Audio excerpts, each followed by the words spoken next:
The Almost Perfect Podcast. Welcome to the Almost Perfect Podcast, a celebration of fuck-ups, failures, and falling flat on your face. This is a podcast that believes you can learn from experience, but that experience doesn't have to be your own. Hi, I'm Bob Perfect, and I'm a functional fuck-up. Let's learn from somebody else's mistakes, and today we're learning from Jess Soul. Now, Jess is an actor, or actron. We kind of discuss it. Well, we do discuss it, not kind of discuss it. We discuss it in the podcast. And a musician. She's a phenomenal singer. And I can't comment on her instrumental abilities because I haven't heard them. Just see her play piano a little bit in her Insta stories. But she's a phenomenal singer. And that's with my first introduction to Jess's artistic side was definitely her musical side before her acting side. I saw her in a group called Dr. Fly and the Nurses. It was this trio of a cappella singers. It was three women who kind of mimicked the Andrews Sisters from, I think, the 1940s, because it was wartime songs. It was like wartime, swing time, a cappella. And so they brought that stuff into the 2000s, when, you know, other bands were playing like indie and rock music and stuff. And yeah, they came along into the scene and did their cutesy vibe where everyone had to keep quiet and, you know, like listen carefully whilst these three women harmonized beautifully together. So that used to be a really fun treat that we had back in the day in Durban. But these days, if you want to be treated to Jess's talents, you're going to have to go to the theatre.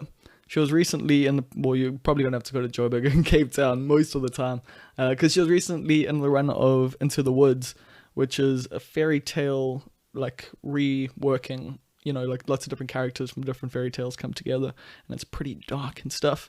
Although you can catch her in Durban sometime. I caught her last year in Camelot. She played Guinevere, and she was absolutely phenomenal. It was such a cool experience getting to see someone I've seen, you know, well, someone I've known for years. Like, she shares some embarrassing stories about me at the end of this episode.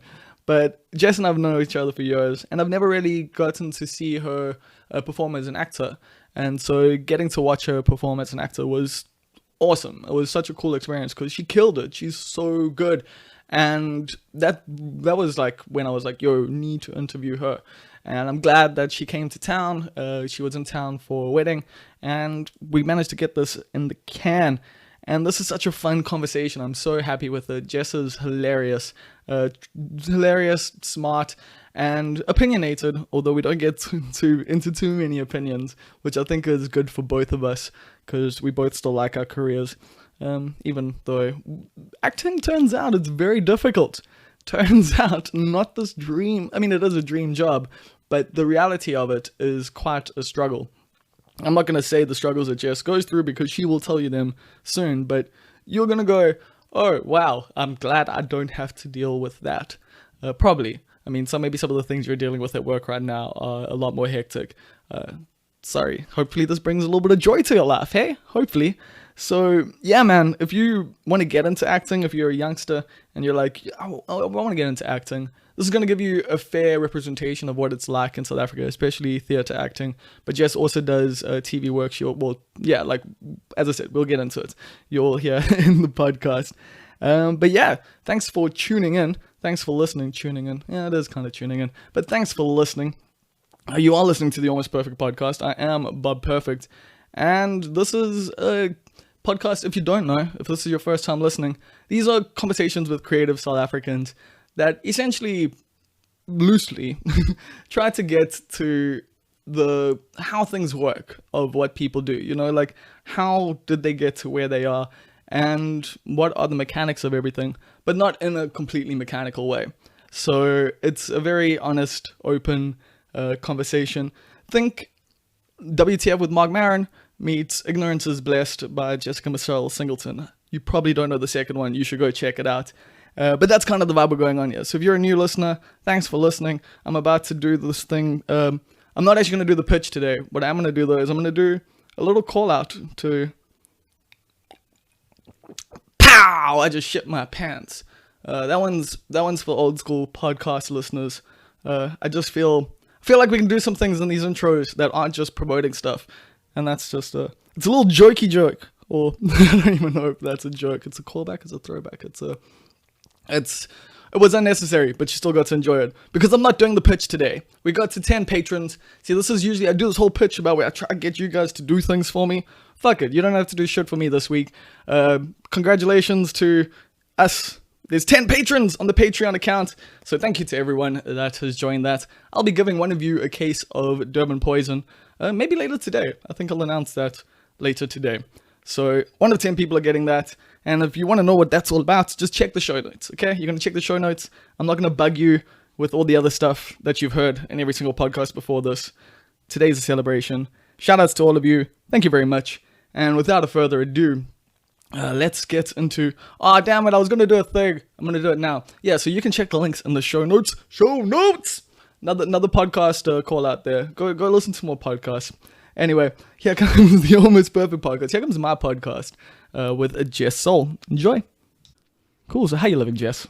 I'm living. How you living? I've realized that's how I start them all, so that's how I'm doing it now. Okay, how you living? I'm trying to live as best I can, I guess. I'm living good now because I'm in Durban and it's always nice to be back here. Oh, is it? I went and lay in the sun for an hour earlier. I can't even tell, but like... well, I am very pasty. Thank you for pointing it out. I mean, we not quite the same skin tone, but I would say like fairly similar. Yeah, pretty similar actually. Yeah. That's true. Little freckle action. Exactly. Like, I feel like in a past life, I could have, been a bit more of the ginger persuasion and like have like... I'm just more...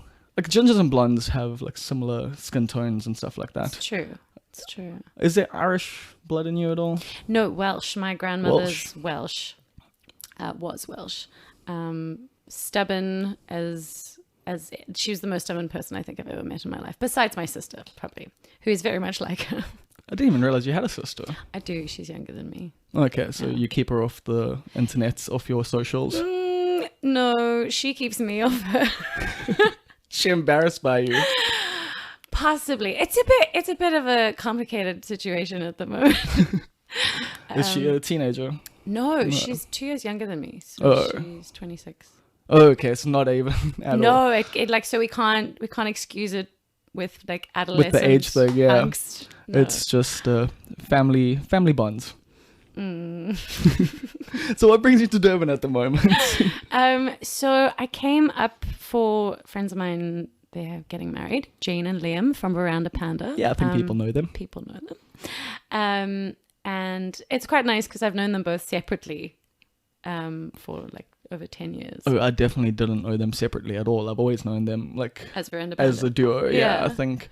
Yeah, always. I mean, even though they weren't always together, but like they were always together as Veranda Panda. Yes, so exactly. Jane and I used to play violin in the Natal Natal Youth Orchestra together. I did not know that about you.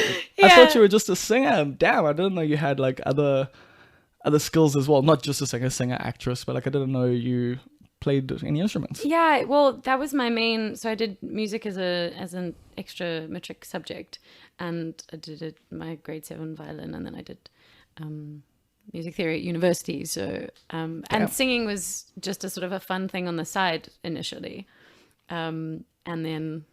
So how did that all change? Like, because I mean, yeah, like I know you as a singer. I've heard you sing for years and years and years. So I would have never had known you had that instrumental background. Why did you give it up? And I think it was associated because I really overcommitted myself in school. I did 40 different types of dancing and extra things. I see you as the top. Yeah, but I was just I had a little nervous breakdown because it was all too overwhelming. Once and again, I see you as the top. I remember girls like you in school. What school did you go to, by the way? I went to Durban Girls College. Oh, I also imagined that. No, don't fuck. Am I allowed to say fuck? Yes. Okay, fuck you. No. I pictured you, like when you were saying this, when you were saying all of this, I pictured that blue hat. Like, was that not the green hat? Those hats were so ugly. And I picked that over Maristella, which was pretty interesting. Well, I was on a music scholarship. Awesome. So I had to kind of. So it's been like with you your entire life, like musicality. Yeah, I mean, both my parents love music and would have loved to learn how to play an instrument, but they never got the opportunity. So they said to my sister and I, "You will learn a musical instrument, whether you like it or not." And then I've definitely felt that. Like, I'm not having kids. That's definitely like Really? the idea. Yeah, but I might adopt. So, but if I did, that's something I definitely think I would. Your kid might not like it at the time, Yeah. but investing in that is definitely just something, you know, Yeah. like whether it's, you know, learning an instrument or learning to paint or whatever your kid like shows some interest in artistically, Yes. it's so important to get them like in classes when they're younger, because like, you know, how many people do you know say, oh, I wish I could play piano? Yes, or I just wish I could read a little bit of music. And that's the thing, like, often, you know, people won't want to do all of them, like art, dance, music, drama. Well, I did.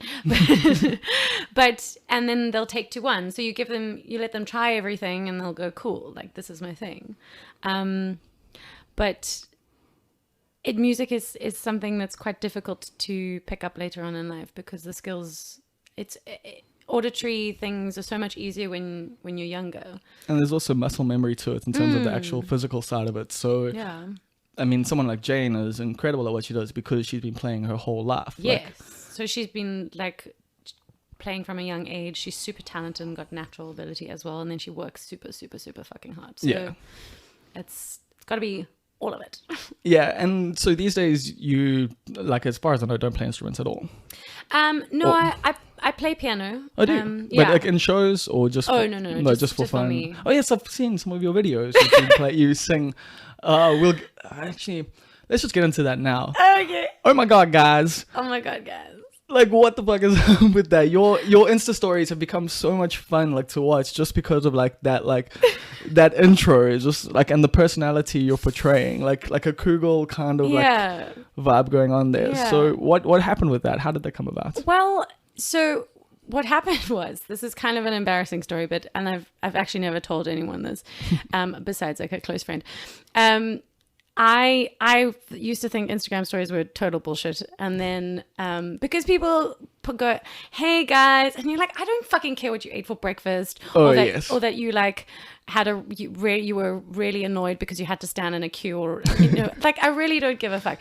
But I was sort of seeing somebody, and then we had like a really confusing parting, which I really didn't understand, but then, you know,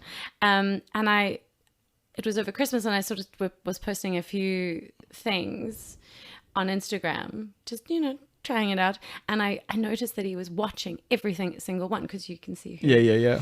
And so I was like, okay. And so eventually I started just posting stupid shit to see if he was just like continued religiously watching it. Like, No matter how to bait ridiculous him. you got. Yes. And then I started really having fun and realizing that I was bored in the car a lot of the time, because I Of live in Cape Town. castings and, like, yes, exactly. Waiting.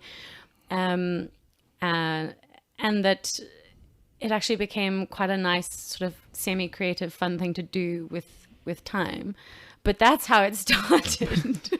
And now it's become this cool character that you do pretty often, like, as you say, when you're bored. And Yeah. have you got a good response out of it? Because it seems like people are a bit enamored with it. Yeah, I get a lot of messages from people saying like, shit, this makes me so happy. I love watching your stories. And It's obviously all improv, but would you consider like writing like a show for the web, like a little 2 minutes like clips, you know, like, oh my god, guys. yeah, so a friend of mine who is he works in the film industry, he approached me and he said, well, look, don't you want to turn this into something bigger, like a Yeah. mini series?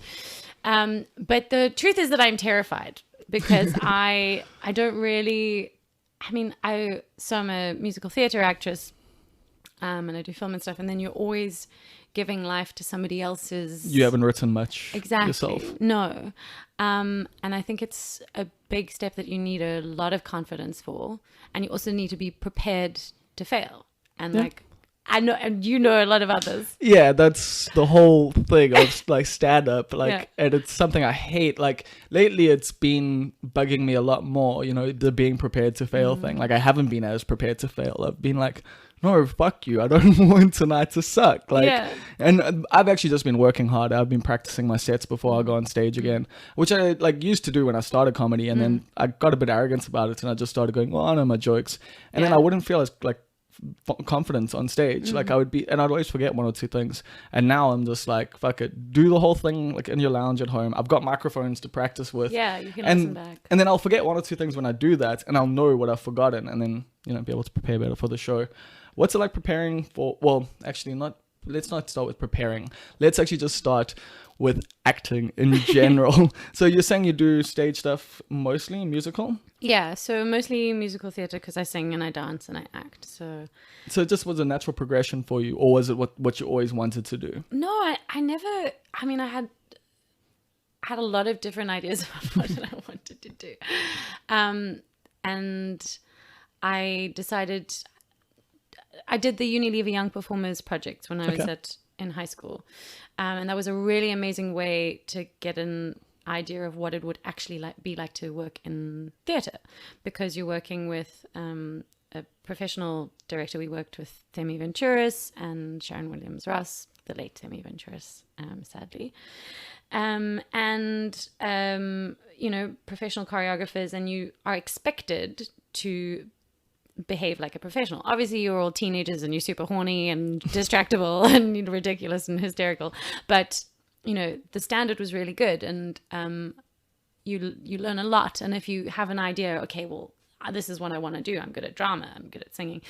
It's a really great way to either go, yes, I can do this, or fuck no, this is not for me. And so that was happening, and then the Dr. Fly stuff was happening as well. Dr. Fly and the Nurses. I was going to chat to you about that just now. Okay.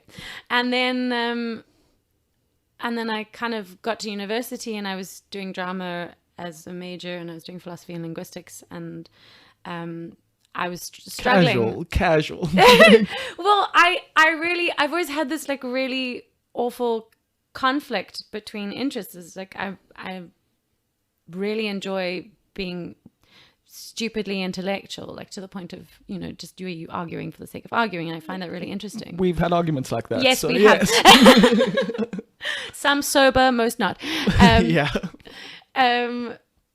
So I had to start working, and I managed to get some work in a Kickstart production, and then that's... And Kickstart and Durban are kind of like the main company, well, one of the main companies. They do a lot of stuff here, and I did see that you started your career here in Durban with them. What was it like working with them? Like, I mean, what's it like in comparison to now being in Cape Town? Because now you're working with the Fugard Theatre. I see you won an award there, like, didn't you? No, I saw some award for you. Like I googled you a bit because. Oh no, I was nominated for an Lady Award, but that was for Shrek in Joburg. So like you started out here with Kickstart, which I can imagine, like in Durban they're great, but at the same time they are limited by resources, they are limited by audiences and stuff like that. And when you go to Cape Town, it's obviously fairly different in that people there actually support like theatre, or is that a misconception that we have here in Durban, that it's better supported there? And like, I think it's sort of true and also sort of not true. I think the theatre going people in Durban are very, very loyal theatre goers. The people who go see the pantomime at the end of the year will always go and see the pantomime, you know. And Kickstart has been reliably doing really excellent work for so many years that they have gathered a really, really great following. Like if they put on an event, you know, it's probably going to do really well in Durban.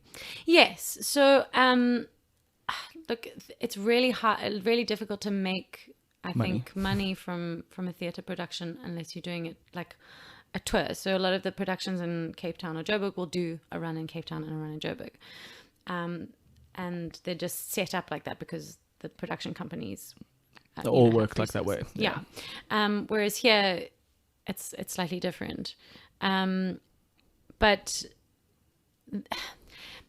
the quality of the productions and the quality of the performance that you work with, I mean, here are incredible. Yeah, I mean, I've watched Kickstart productions and they're great. Like they're fantastic. Like, top quality actors. I mean, you've even come back and performed and then since you've moved. I come back every year because I enjoy working with them so much, and I'm so grateful that I stayed in Durban and that my first theatrical professional experiences were here and with Kickstart, because I learned so much in such a really, really amazing environment. And also in Durban, because It's a bit more supportive. Yeah, and like in terms of the actual actors. yes, and because the communities are small and because the resources are limited, you end up sort of having to help out with everything and like learning to do everything. So I learned to do sound and lighting on Friends production and building props and, you know, set stuff. Isn't that and like just a painting. part of the varsity experience as well? Or you didn't really do much? Did you do drama, you said? At the university? Yeah, it is. But I think it depends on what you're doing.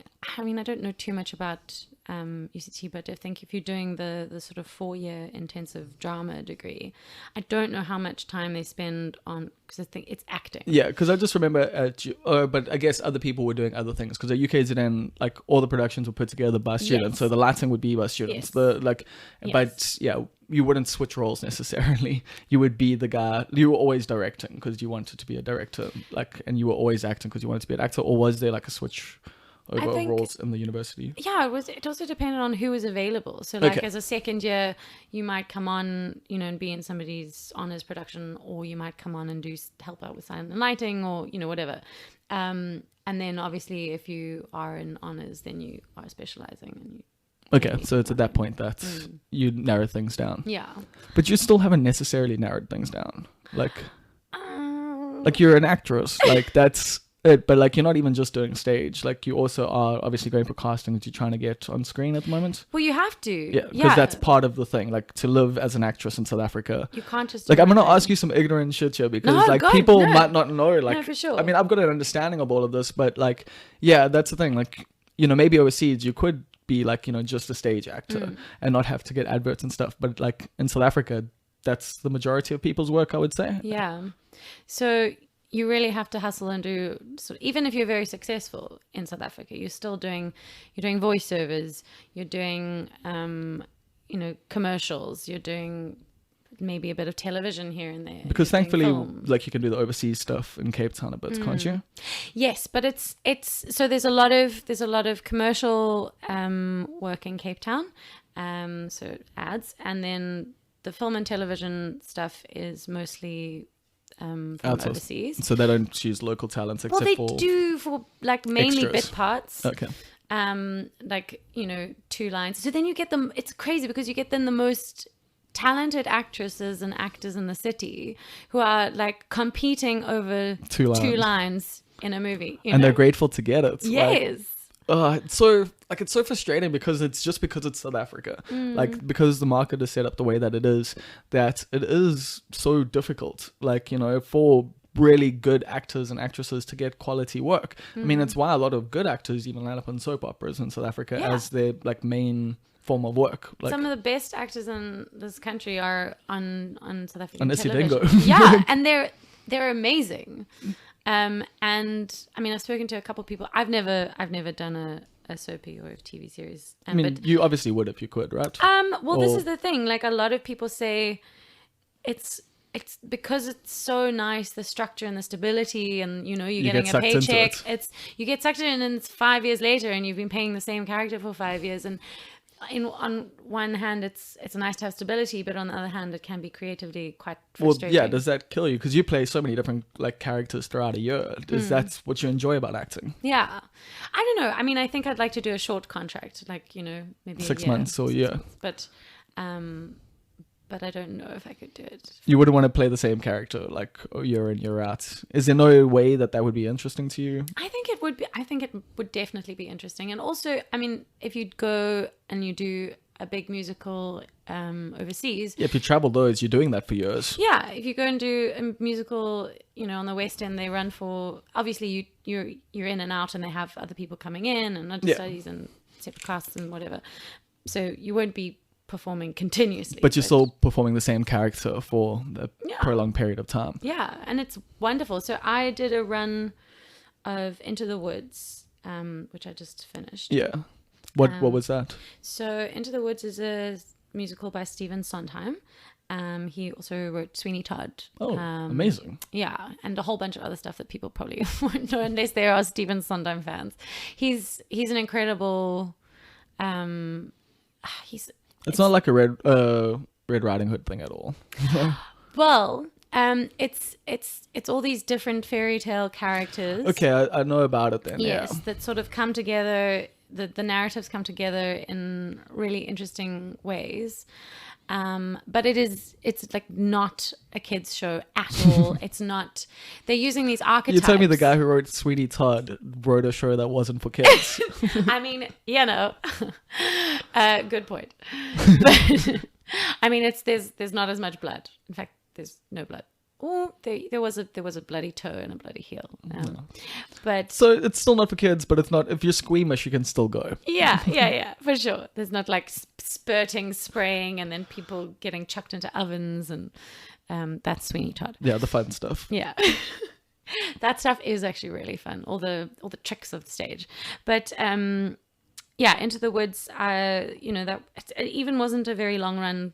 It was sort of 2.5, 3 months. I mean, that And then- seems like a long run, like and then, especially like, a compared month to of Durban rehearsals. stuff. Like I've never seen a show in Durban go on that long. Well, this is the thing. There aren't the audiences to sustain that in Durban. Like 2 weeks is unfortunately. about the max you could do here. No, I mean, so pantomime runs for 5 weeks. Oh, okay.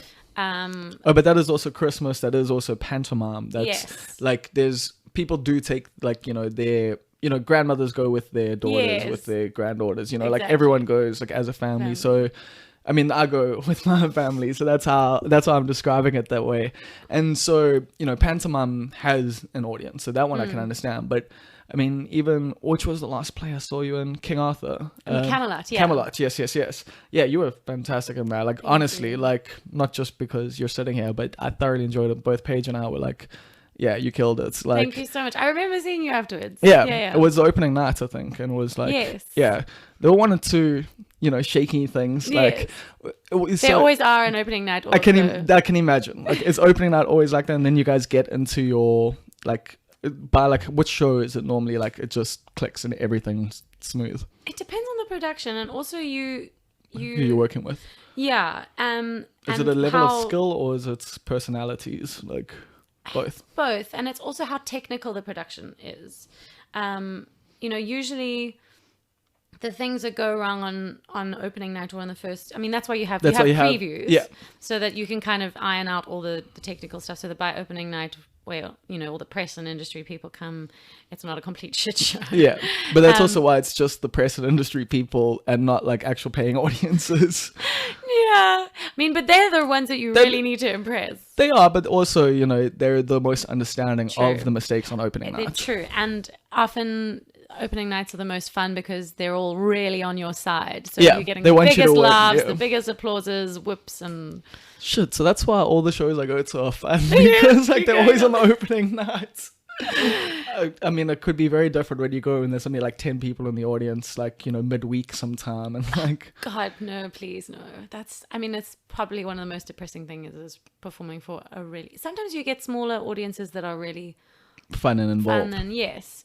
As a comedian, I know like the struggle a little bit, but it's different in that we can engage with the audience. So if it's a small audience, I can talk to everyone. And you can pull them out. Yeah, you guys have Cool. to ignore that like people are there. Like essentially, well, don't ignore that they're there, but you don't acknowledge them essentially. No, you can't acknowledge them directly, but you definitely feel.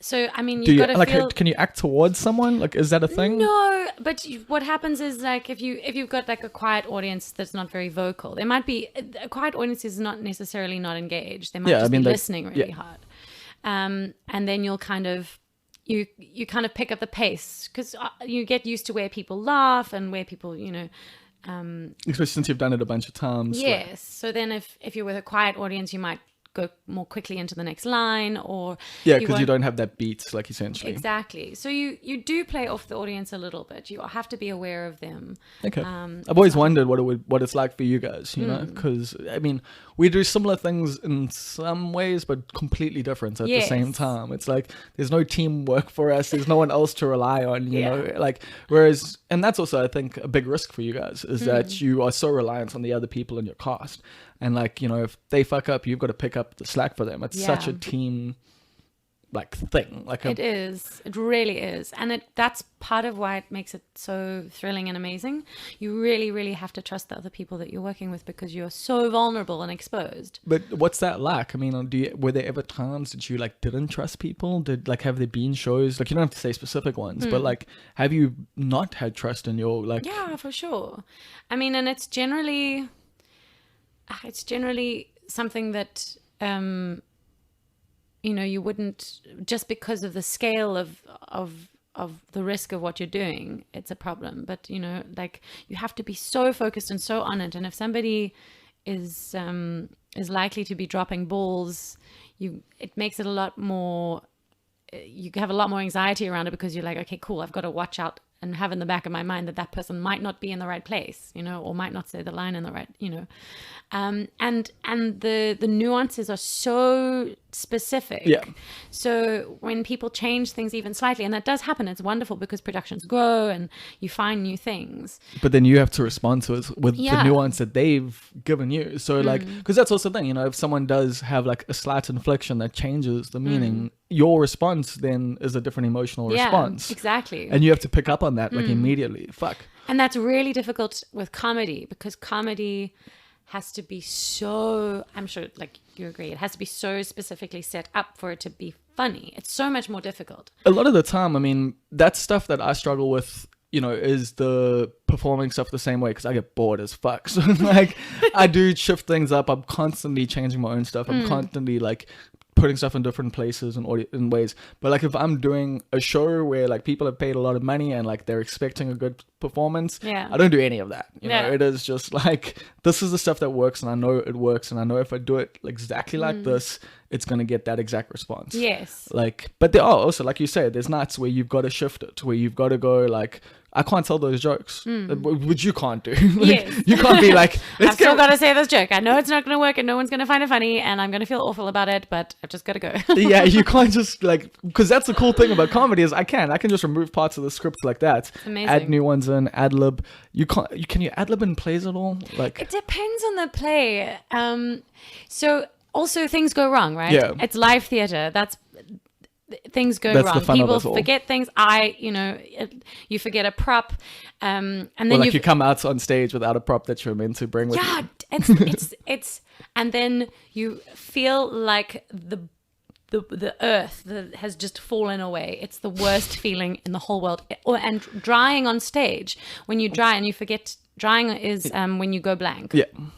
It's happened and then to anyone people on stage. around you have to kind of like pick Fill it in up. for you. Yeah. Or somebody. So I can give you some examples if you like. So in Into the Woods, there was one point where there was like a skipped line, and because most of the dialogue is set to music, you can't just go. You have to kind of make up the time. So I had to kind of go back and say the line before, and then because the person that I was working with is just so wonderful and so honored, we kind of made it work, and then I was able to come in exactly, and that's where the musical background really comes in handy because I understand timing. I'm very. It's easy for me to be very aware of where I am in the back of my head or in the music. You got to be focusing on like 40 different things at once. So my ADHD also comes in handy. So in that regard. Can you actually break us down with some of what's going through your head? Like, so I'm going to set the scene. Like okay. So yeah, the leading man's on stage. You're about to come out. You to do a scene with him. You're like I'm going to just do Camelot. You're in a big, gorgeous, white flowing dress. Like you're Guinevere, and you're about to go have this heartfelt conversation in front of 500 people. What's going through your head? The conversation, really. Just the words you're going to say. No, not the words, How? just the feelings. Okay. And Camelot's a good example because for my character, for Guinevere, it was a really nice emotional progression of the narrative. There wasn't. She's got character development. Yes, and in a nice order. So you're actually going through the feelings that you need to, all the feelings that are necessary for the progression of the story are on stage, so you don't have to like fill them in your head. Does that make sense? Yeah, so nothing's happening off stage where you're now like, cool, I have to come out. And now I'm totally in a different emotional space. Whereas with Camelot, because I do remember it, you're reacting, and as you're reacting, stuff's happening to you. Like as the show's going on, as you're on stage, things are hitting you. Things are starting. Your character's being affected, and it's being reflected in those moments. And often in a production, there'll be parts of the story where that's not shown on stage. So, So how do you prepare for that? Like, well, you use little like emotional hooks. Well, I do. Yeah. Everyone's different. And I think, at university, you get taught all these different methods and Stanislavski and blah, blah, blah. Do you use a method at all? No. I mean, it's in terms of the progression of the history of performance and drama. Wow. My Siri just responded to me saying history. Wow. That's so annoying. It happens so often. Don't even stress about it. I'm silent. I won't use that word again. Is that like a trigger for you? Sorry. I can say sorry to somebody and sorry. Okay, cool. I get you then. It's very irritating, actually. So yeah, that stuff was useful to learn and be aware of in terms of, like when you're an artist, you learn about all the different paint techniques, expressionists, and the different styles that led up to where we are now and what we were able to do and how we were able to create. But you don't necessarily like. Although acting is a bit different in that people do just take the method or take different methods and people use them. Like whereas art, no one's still doing Van Gogh's like style. They've taken it and they've extended beyond it. Whereas some people, in terms of different acting methods, really stick to the way it's like being taught to them, and others. Those people are so irritating. Are they? Because like, what are the? I'm trying. No, look. Most people take bits and pieces of things. Okay. I've met very few actors who. Very few Daniel Day-Lewis's out there. Yeah, very few people who are like, this is specifically how I do it, because I think, and also different roles require different things, and like film versus stage requires a different kind of preparation, I think. I mean, we can get into that then, because that was something I was going to ask you. Okay. What are the differences there? Because I mean, like you're saying, like, stage is such a visceral thing. It's such you're performing it live in front of like a crowd. Like, what is the difference then when someone then puts a camera in front of you? Because the camera then allows you to fuck up a lot more. Yeah. And do you feel that comfort almost? Do you feel like you like can fuck up, that there's that opportunity? So with film, there's always a big time pressure, because the more time you're spending, the more money. Everything's cost. Yeah. Okay. But there obviously is, you can do things a number of times, but you can't really, and it also depends on what kind of, if you're doing like a sort of a small scale film locally that there's not a lot of budget. And people are more willing to play and be creative. Then you can do more takes. There's others where the director's like, do it like this, please. Yes. Cool. Yeah. But commercials are also really funny because there's a huge hierarchy of like where you are production, set, creatives, agency, director, actor, and actor's pretty low on the list. Exactly. Like I've done commercials, and it's like you are just left alone and then called. And you're like, am I doing this right? Nobody's telling me. Oh God, I don't know. It was like that for you, who's actually done acting. No, it's awful. Like whenever I've done adverts, it is like that. Like you're just left to your own devices until you're called to come like fill in for like whatever it is you're meant to be doing. Like I was English tourist in India, so I wasn't in India at all. Like I was in Durban. You're in Durban. Yeah, so that was the last one I did. That was for like Canon or something. Oh, cool. Or Nikon. Yeah, I wonder if it's been renewed. I mean, it's that's good the money. Fun, that's the it's fun. Good money, and being on set, like the crews in Cape Town are amazing. And food's great. Not for me. I'm gluten intolerant. I always have to bring my own food. It's awful. Yeah, because there's so much bread. Yeah, and like it's just a nightmare trying to, because they have so much to coordinate. It's a nightmare trying to explain all my like dietary requirements. So I just email them and say, please. My agency emails them and says, she'll buy her own food and bring you a slip and you can reimburse her.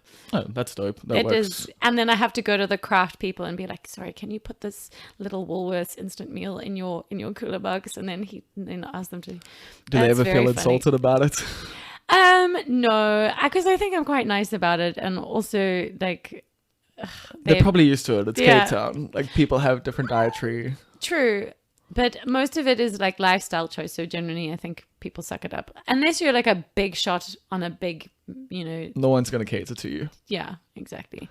What is it? So like, what does that feel like though? Like, because this idea of acting and actors is that you guys all want to be stars. That you all want to become celebrities and make millions and millions and millions. But the reality is often people will live their entire acting careers living nice lives, doing well, but never getting famous. Yeah.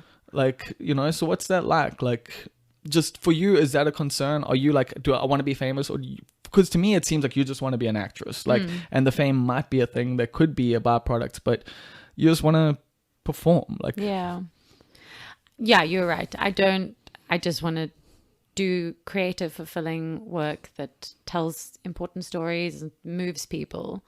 And I really don't want to be famous.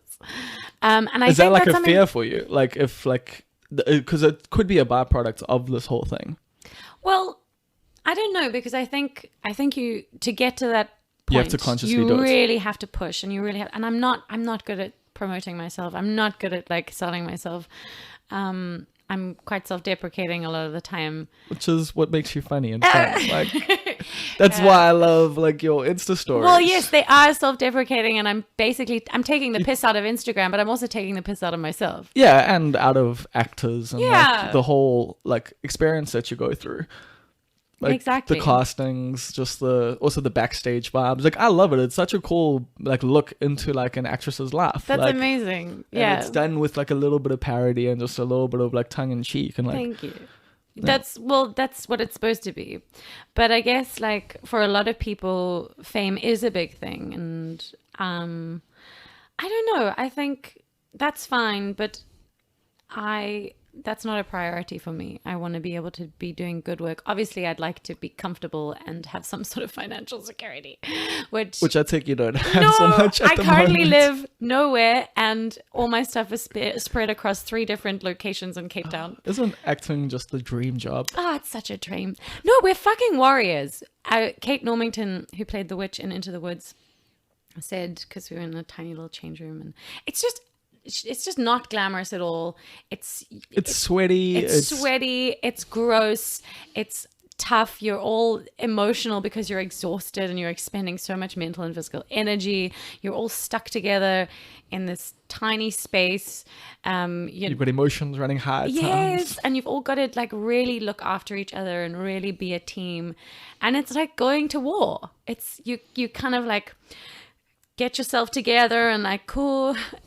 I mean, especially when you're tired and you're on the brink of getting sick, or you are sick, and there's people in the cast who are sick. And I assume that happens in every show. Yeah, and often there are understudies But also often and they aren't. swings, but often they aren't, depending on budget. And Into the Woods, they weren't. So, and you cannot get sick. So on my birthday, which is in February, we were running in Cape Town. I got food poisoning, or like a gastro bug. Fuck. It was awful.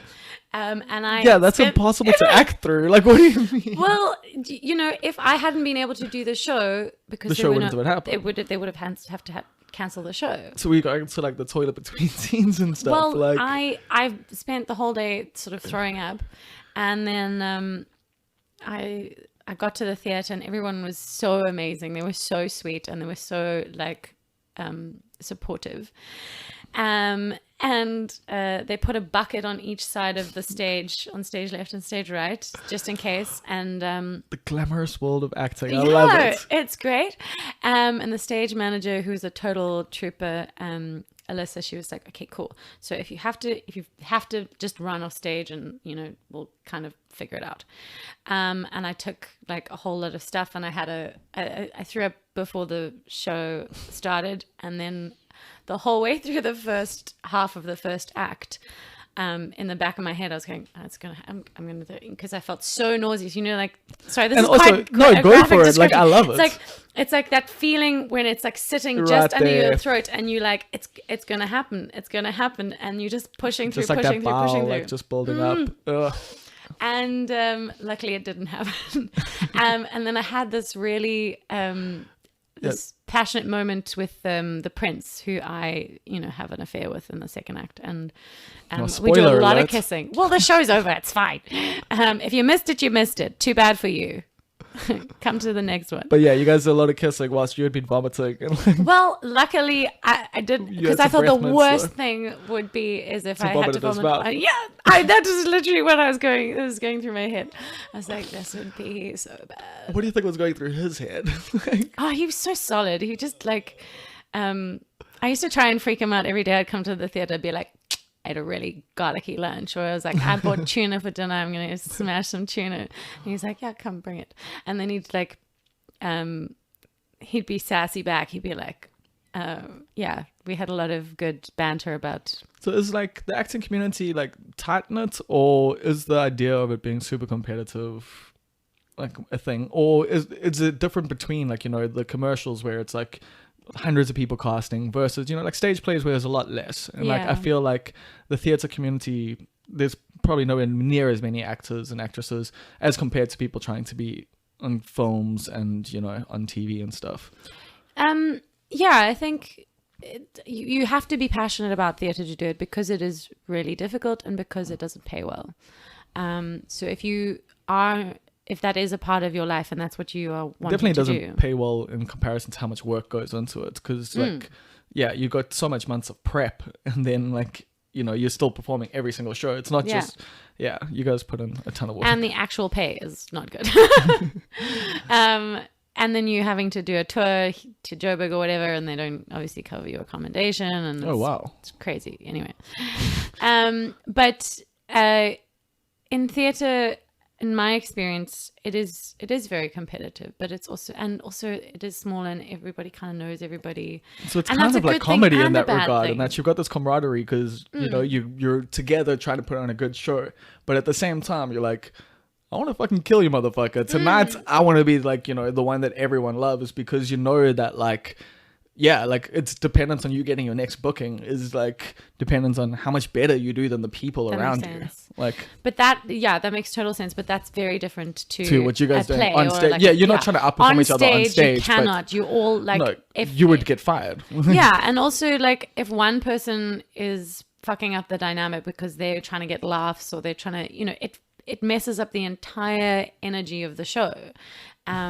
Yeah, where you It's see it not- with comedy, it's an individual thing. Yes, where you're each exactly. going. But like I was thinking of that more as like Within the industry. within the industry, and also just within like castings and stuff like that. Like Yeah, I mean, like, it is awkward because often Your you friends. like people and you're friends, but you're also going for the same roles, and so it's kind of a weird tension. yeah, God, they must create some awkward relationships. Yeah, I mean, and especially with commercial castings, because they're the Cape Town actors who we kind of all know each other, and also if you're going for the same kinds of roles, you see the You same see each people other all the time. because you're the same age, you've both got like similar hair or a similar look or whatever, and then there are all these foreigners who come down for season to Cape Town, models, and well, they're mostly And they models. come try and compete. Yes, and it's quite unifying to like sit with your mate and be like,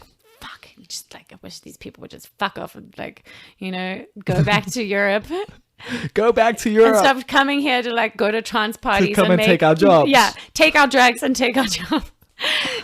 Those bastards.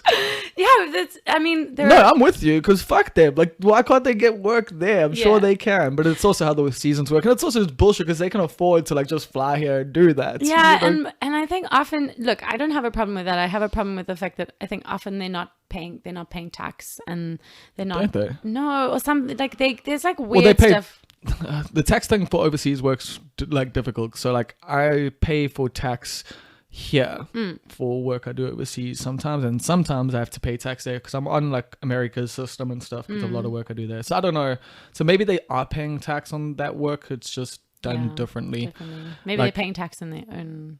I don't know.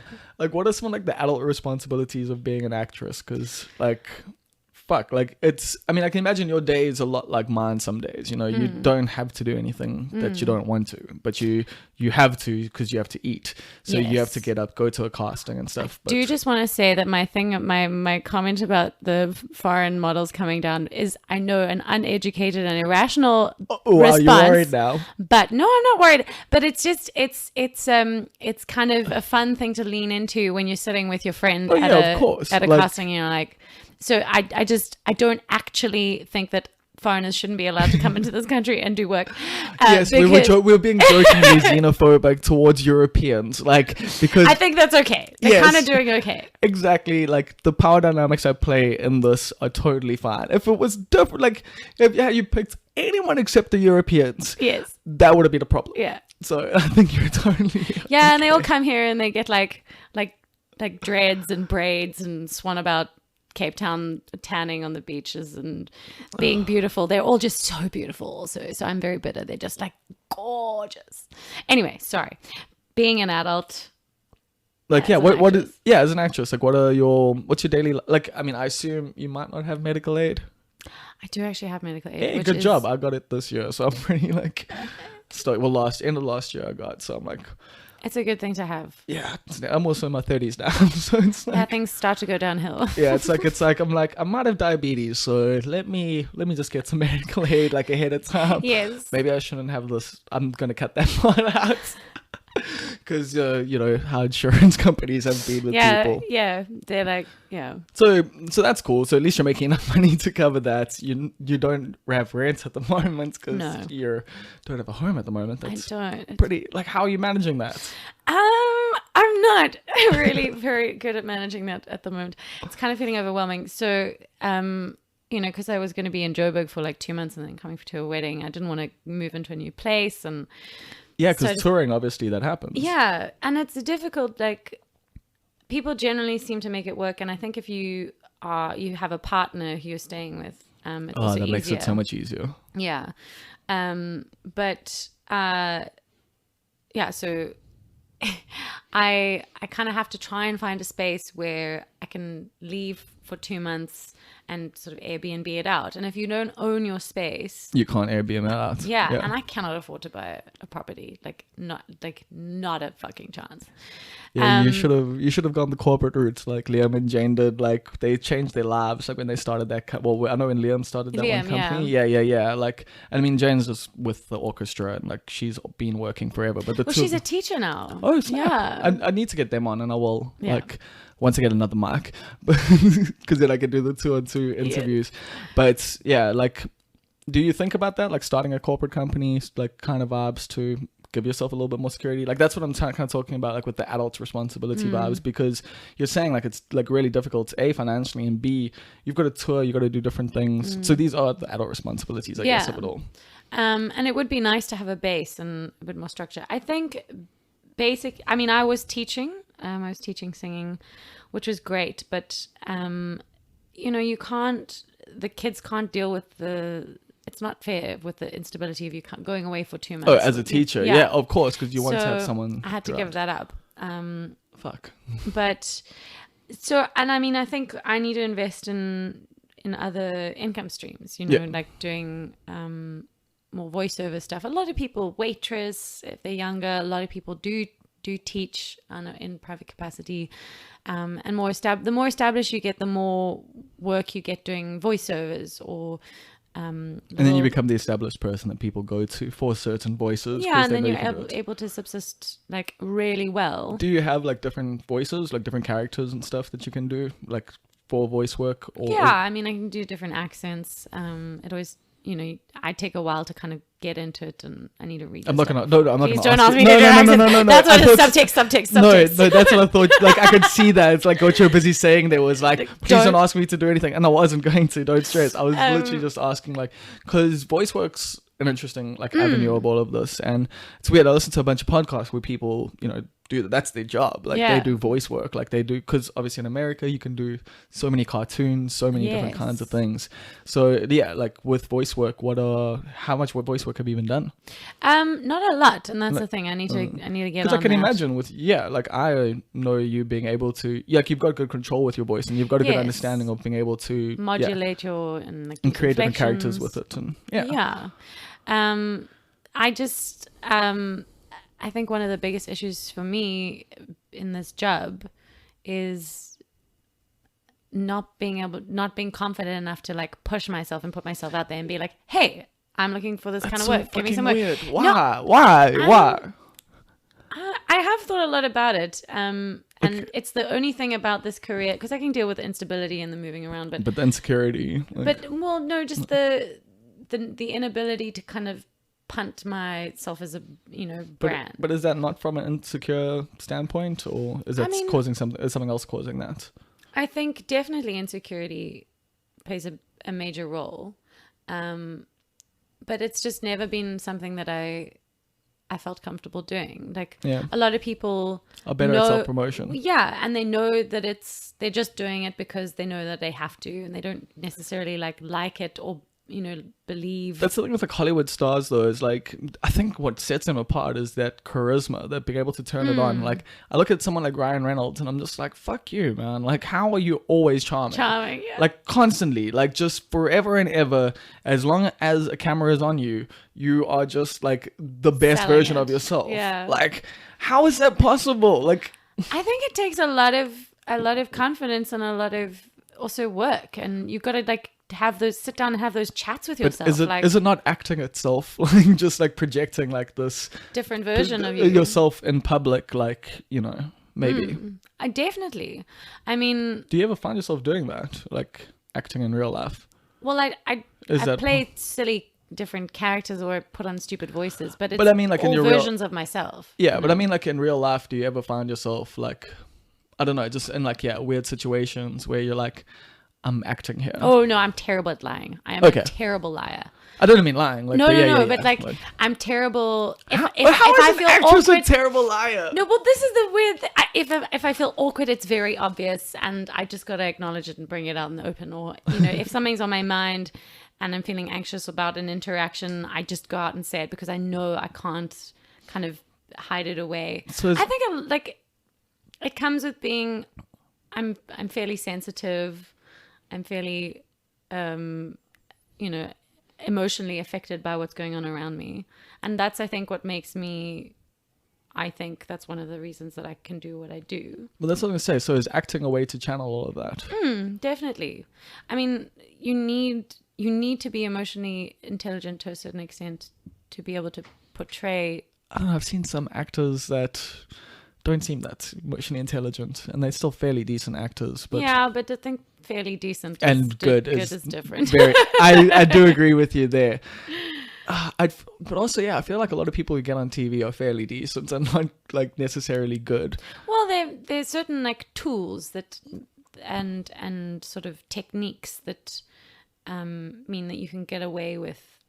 I think definitely if you're good at those and you've got those locked down, then you can definitely get away with being not emotionally intelligent. Like but I think someone like Charlie Sheen, like I guess, exactly. Like the guy definitely is not emotionally intelligent at all. Yet he's had this massive career. But I mean, there is also just that certain type of American actor that doesn't have any self-awareness, and that is their like. Yeah, if you look at the characters that he's played, they've like had no emotional depth. Really. Exactly. So you just typecast there, I guess. Yeah. And I mean, like some people are going to have wonderful careers playing basically themselves. But for you, the whole point is not to do that. Yeah. And I mean, I think you're always bringing elements of your own experience or what you imagine what you imagine a particular kind of experience would be like to, playing a character. But you are stepping outside of yourself. And that's why I think I like it, because it's a sort of a sanctioned way of doing that. And I don't feel comfortable in normal life being overtly confident or like... Okay, I'm starting to get it now, because that's just the thing. Like I see you on stage and I just see this like ball of confidence. It's like, you know, someone who's so sure and so like just strong, like like that's what I see when I see you like on stage, and then like to hear you be like, oh, I'm not that confident about myself. And I'm just like, fuck you. Like how are you not confident? Like, but I get it. I mean, we're all insecure about certain things, and like also just projecting confidence. It feels wanky sometimes. It feels fake, non-genuine. Yeah, it feels disingenuous, and like. I mean, if I'm feeling, I'm very confident about some things. Like I'm very opinionated. And I will tell you if I think you're being an idiot about. I was going to say, there's a lot of ways this conversation could have gone today. And like, that's why I haven't asked you opinions on anything. No, please. I'm going to Africa Burn, and I have promised myself that I will not have any conversations with or arguments with anyone about cultural appropriation. I have made that promise to myself. Yeah, otherwise I think I'm going to have a horrible time. it's going to happen there. Like, that's just, I mean, Africa Burn. So yeah, okay, let's talk about Africa Burn. Then we can have some opinions. Let's go for an opinion I'm not session. going to give you opinions. No. I'm just going to talk about how stressful it is. Really? Yeah, like going into the desert for a week. Well, I'm going there for a week, and because all my stuff is. I don't know where anything is. Oh yeah, you don't have a home at the moment. No, I don't know how I'm going to locate my head torch and my sleeping bag. All the different things you need. Yeah. Why are you going? I went in 2012, just before I moved to Cape Town, and I was seeing somebody at the time, and they were going, and I was like, cool, this will be fun. And I didn't know any of the other people who we were camping with, and they were all from Cape Town. And they were just amazing people. Dope. They were so wonderful, and that became my friendship circle, which then turned into all my good friends in Cape Town. I've met either there or through people That's the thing. Like I take the piss out of Africa Burn a lot, but a lot of people I know who I love and are amazing people really dig it. Like, but that's the thing. I think it can be many different things. I mean, I think selling it to the extent that it is sold as like this profound thing that is going to change the world and have positive change, like that to me is a bit much wanky. But people do take positives from it. You know, people Definitely. do leave feeling like that. Yeah, you're engaging in ways that in normal life you can't, or but it doesn't. A bit scary. You're pushed out of your comfort zone a bit. The thing that like I don't like about it is that it doesn't feel like you're saying, like the change thing, like you got this whole thing of people being like, yeah, I'm gonna change the world, but 2 weeks later, like that whole feeling's kind of worn down, and there's no action taken afterwards. So everyone's had this cool experience of being off the grid and like all of that, but and they're like, oh, when I get home, I'm gonna start like a garden, and I'm gonna do this, and I'm gonna do that. And people rarely follow through because once the drugs wear off, like reality kicks in. And also, like, very few people actually, recycle all their rubbish that they create and have to take home there. Very few people, will actually take the inclusivity thing, seriously. For a lot of people, it's just like a big piss-up dress-up party in the desert. And it is that is essentially what it is. Yeah, it's a huge fucking dress-up party where people get... It's also expensive, so that does like they've also got the other tickets now that's for people who can't afford, which is awesome. But you don't just need a ticket, you need a way to get there. That costs money. You need water. You need supplies. You need camping equipment, which is expensive. You need gear. You need a whole lot of especially things. Camping equipment for there, because it's hot and it's like... Yeah, it's not the same as, it's splashy. Also very different kind of situation. Yeah, and there are a whole lot of people doing really cool things to try and make it actually more inclusive, especially this year. So the camp that I'm part of, which is called Javanesia, it's like a jungle disco camp. It's great. And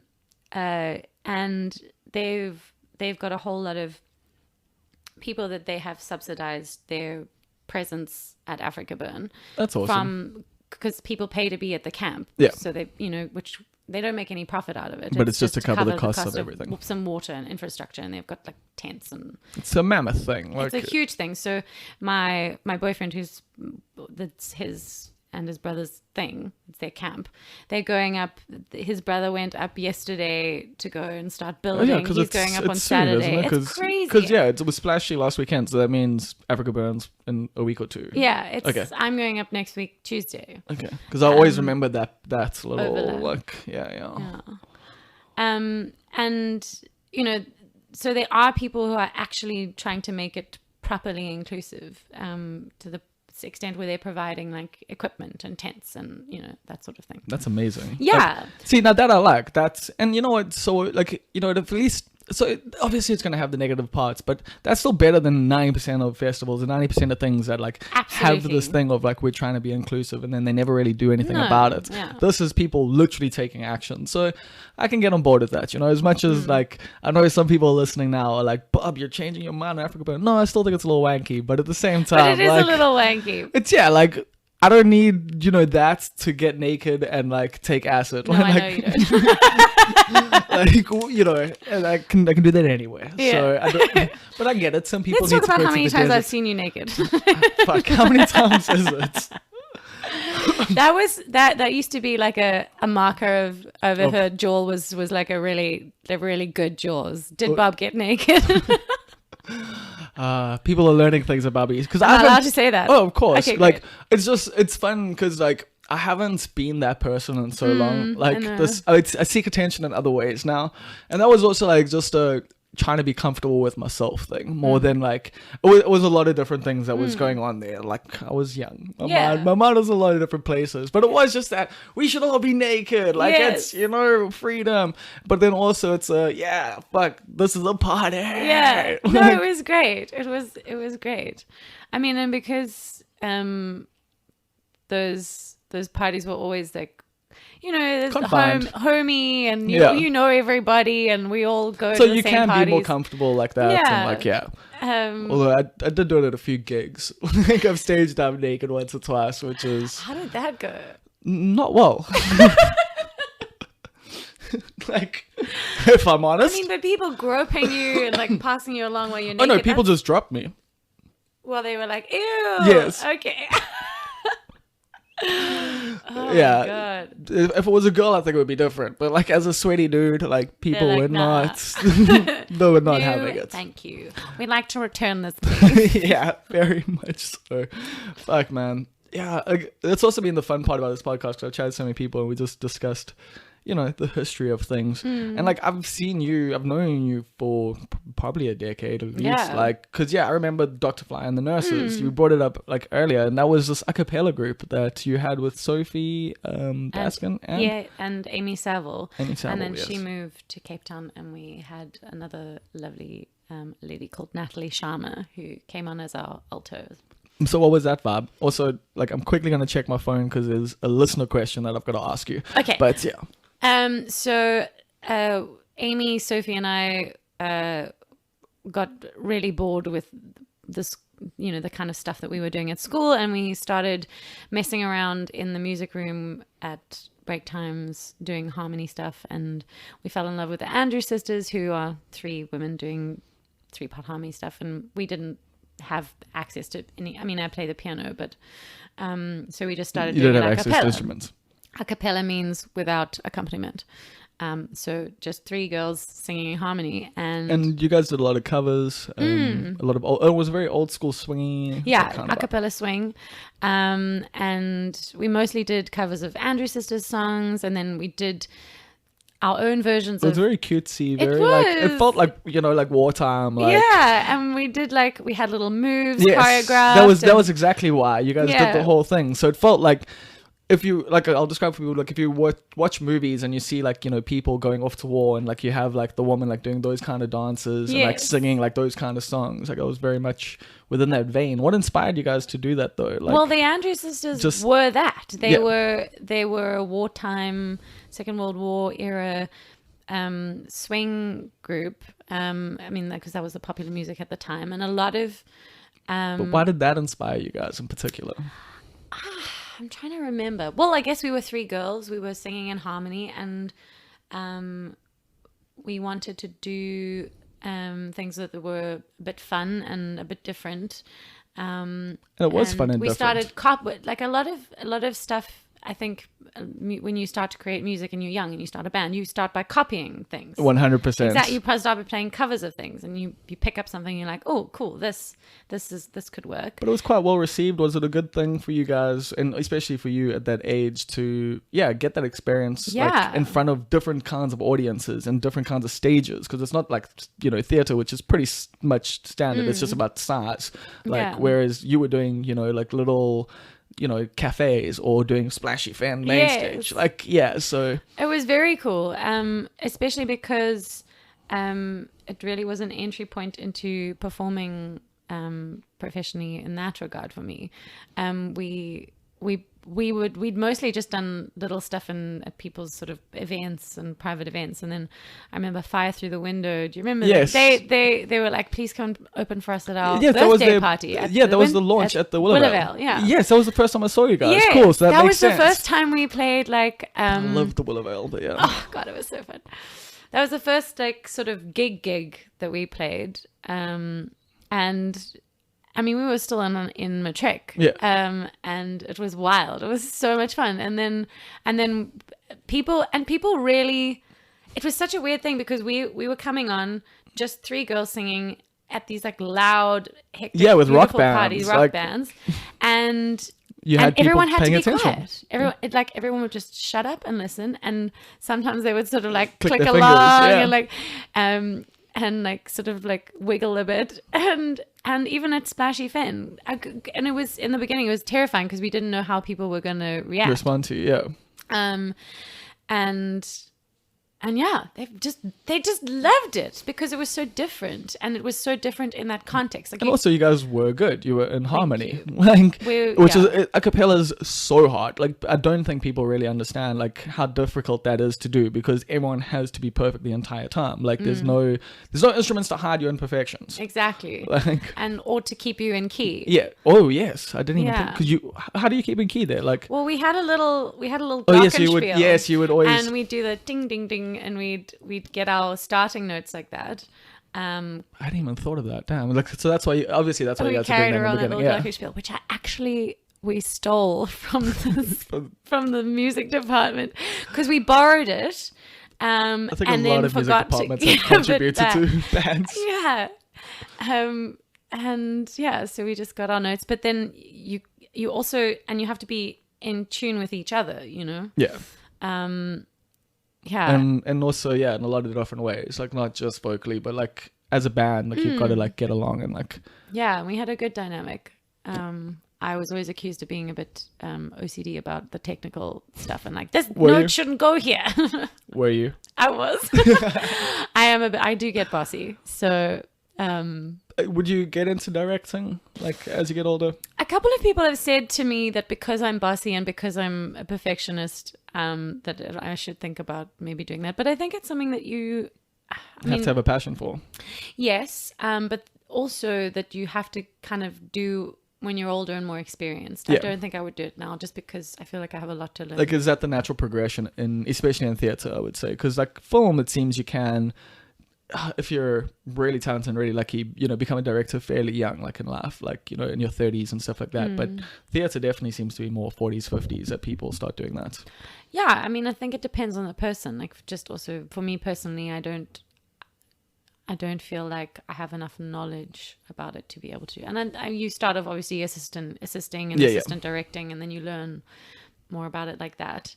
But that's definitely something I'd love to do. And also, obviously, as an actress, like, actually, what do you do? Like, what do you prefer, actress or actor, or like, does it matter to you?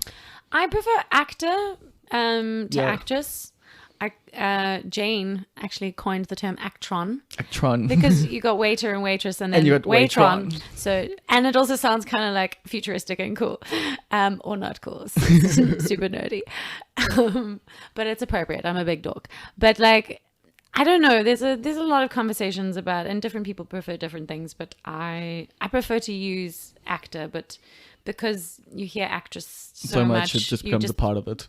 But me too. Like I try to make sure, but like every now and again, I do like call a female actress or actor and actress, like I just did there. Yes, it's like it's frustrating because to me it is like no, we shouldn't literally just have one word for this thing. Like it's Yeah. It's not fucking gendered. Acting, No, exactly.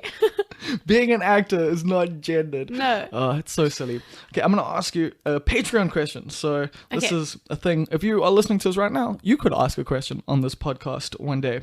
Gareth Morris Hale asks, any chance of a Dr. Fly and the Nurses reunion or any current music projects on the go? Dr. Fine, the Nurses reunion. We have been actually talking about this for Ooh. a few years. Good question, Gareth. Because Natalie's in Joburg and Sophie's in Joburg, and Sophie. Oh, you're all in the same country, so that helps. And Sophie keeps on trying to. She's one of my best friends, Yeah. so she keeps on trying to get me to move to Joburg. And I'm so tempted because Joburg is so cool. Yeah. And there's such a lot going on there.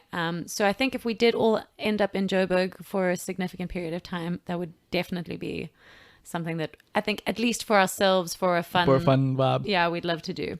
And other musical projects do you do? Like, yeah. Not at the moment, but I am looking for some people to do some fun stuff in Cape Town with. It's hard to kind of find people that you got to connect with music creatively and as a human.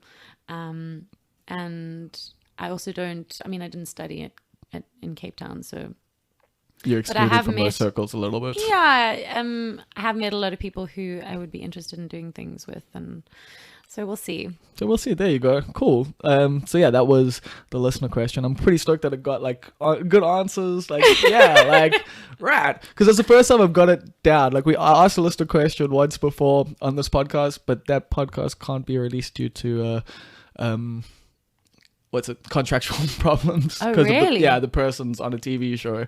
So Oh shit. yeah, so this is going to be the first time it actually like hopefully goes out on air, because I also forgot to ask last week. So Okay. sorry, patrons, and thank you, patrons, for contributing to that, and thank you for your time today. I think this brings us to the end of the podcast, and like I love that we actually didn't do the thing that I thought we might do, which was just discuss like history. And reminisce. And reminisce. I'm sort of Sad sad we that we didn't. But I'm also kind of glad we didn't, because you've got too many stories on me.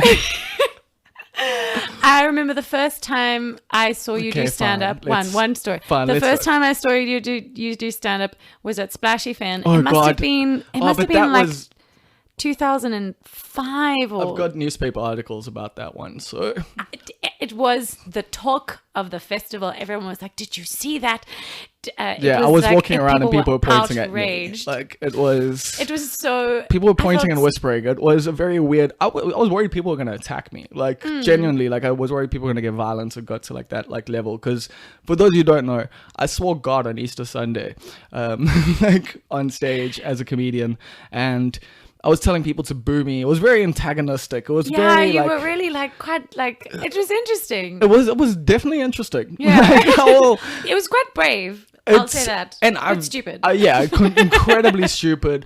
Like I wasn't like smart enough like to do it. I was lashing out. Like I was basically because I got in like that persona of my comedy was essentially me just being angry with the church and me being angry with like being lied to and stuff. So when I came back to atheism from being a Christian, I had this whole like fuck God mentality, and like I wanted to express my anger, and so that's what I did on Easter Sunday. But what a great way to express your anger is through creativity. I mean, Exactly. I just feel like the creativity wasn't good enough. There were one or to two, justify the anger. I see. Yeah. There were one or two good jokes there, but not enough. Not Like enough. the majority of it, I think, was just offensive, mean, and I learned from that. Yeah, and look how far you've come. Yeah, I actually feel like my career was probably I've never got pressed like that again. So, like, but I'm also really grateful that I didn't take that route of being controversial, and because it's easy to do, I think, and it's not genuinely me.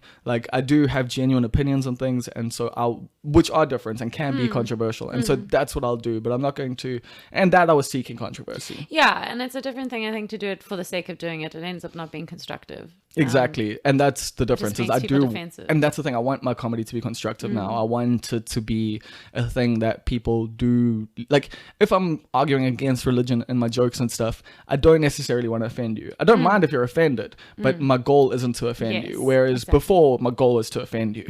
Like, and if you weren't, I was kind of upset. Yeah. Like, Damn. So whereas now it's very much no, like we're in this together. Like we're like you're here at the show, like with me, like Yeah, we're all trying to grow and learn, and yeah, and let's not fuck this up for anyone. Let's have a good time. Yeah. You came to have a good time. I'm gonna help you have a good time as best I can through my like thoughts and like stuff. So yeah, which is that's such a also part of just like getting older and exactly maturing. like exactly. So yeah, wow. I just ended that with a whole rant on myself. No, But cool. I'm so glad. I'm sorry I brought that up. It was a lovely, like that's my first memory of you. So That's crazy, man. Yeah. Like that's your first memory. That was also the weekend of like. Oh, I'll tell you what actually happened. So the way that happened was I'd taken shrooms and I just finished reading How to Talk Dirty and Influence People by Lenny Bruce, literally the day before. So it was all in there and it was all like I'm gonna be like the new Lenny Bruce, and then I was like, you know what? I'm not gonna be the new Lenny Bruce. I don't have the temperament for it.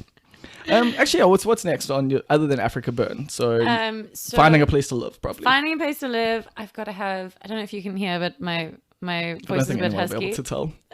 True. I've got to have an operation. I've got a cyst on my vocal cord. Fuck. So Good thing you got the medical aid. Yes, medical aid. Good thing. Yeah. Then I'm doing a production of Private Lives with Kickstart in Durban. Okay, what's the vibe there? And then that's cool because people listening to this, a lot of them I think will be from Durban, so they'll be able to check it out. It's a Noel Coward piece. So it's very witty, very wordy, very sort of funny, but also it's like a dark comedy. It's up your alley. Yeah, it's also quite interesting because it's set in an era that is was What well era is it? 19. What's in the 1900s? No, 19. I think it's the 1960s. Oh, okay. 1950s, somewhere around. Oh God. Okay. But it's a period piece. No. No.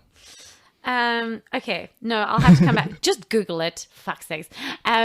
So it's a period piece, but there's a lot of overlaps with how Modern women themes are treated then and how women are treated now, and the issues of domestic violence and public versus private That's spaces. kind of frustrating that not much has changed in 40 years, 50 years, 60 years.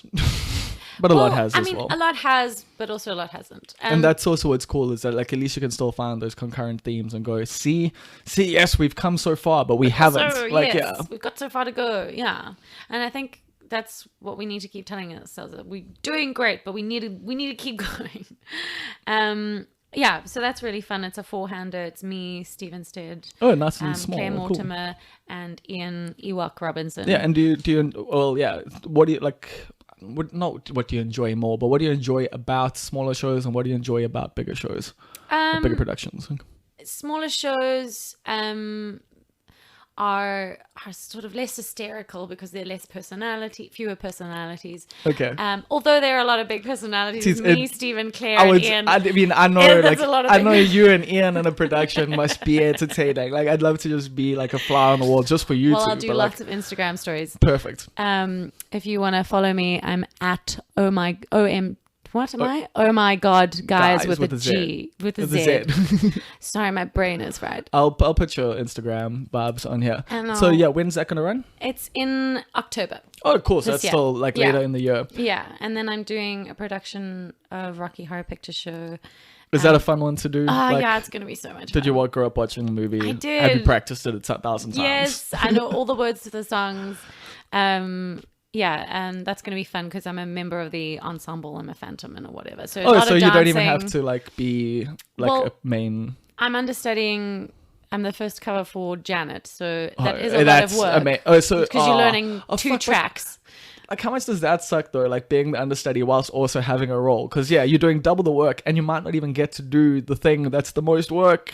Well, I don't know. It's really fun not being a lead role and being a member of the ensemble. Yeah, I can imagine. It's so much fun. And Less it is pressure. really hard work. Less pressure, but really hard work. And I'm really looking forward to doing that because I haven't done it in a while. And Look at you, leading lady. shut up. That's just the truth, okay?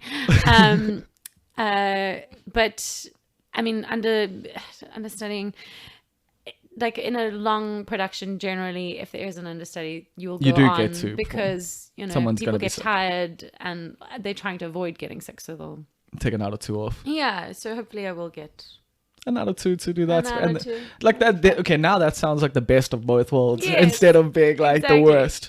But it is really hectic if it happens at the last minute, like somebody gets food poisoning, you like they're like, cool, you're on tonight, and you know it all in your head, and you might have gone through it a few times.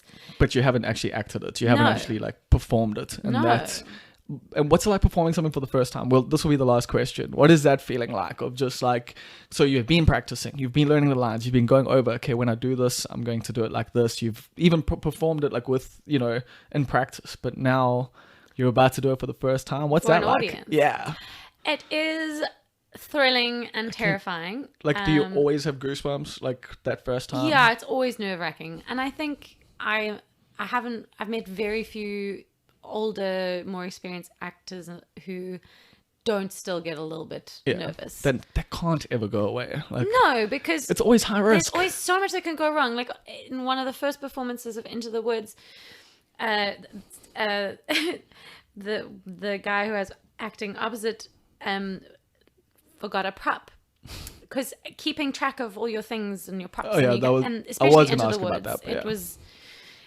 it was mad. Just And so you're rushing off stage, picking up a prop, and like they're all in the same place every night, but like well, they're not. usually yes, but he sort of whispered to me on stage. He said, "I don't have the corn," and I went, "What?" He said, "I don't have the corn." And it wasn't just like a a hat or whatever. It was an integral part of the story That you spoke about and that we would, yeah. And so I was like, fuck. So there was a point at which we were about to go off stage anyway, and I just left early to get it. and I ran off stage.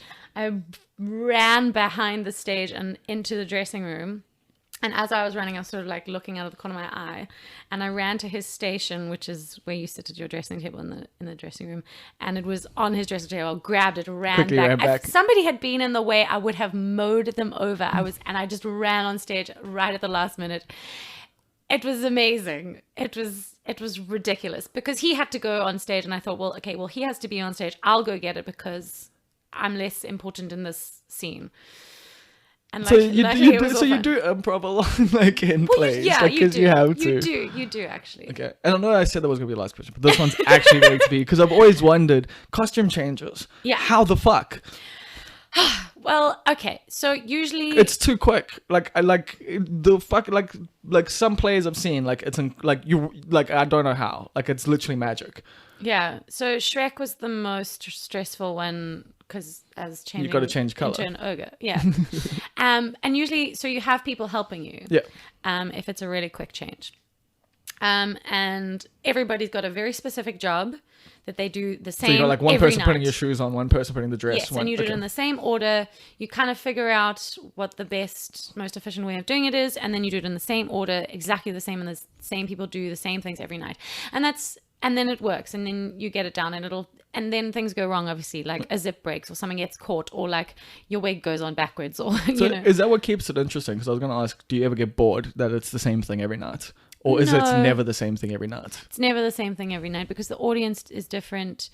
The energy of the people on stage is different because everybody's, a human, and Yeah. you're in a different mood. So it's always dynamic. It's always dynamic, and things go wrong, and sometimes it's harder than others to Make be it like, cool, okay, I've got to do this because you're tired, or you just, You're human. yeah. But it very rarely feels like work.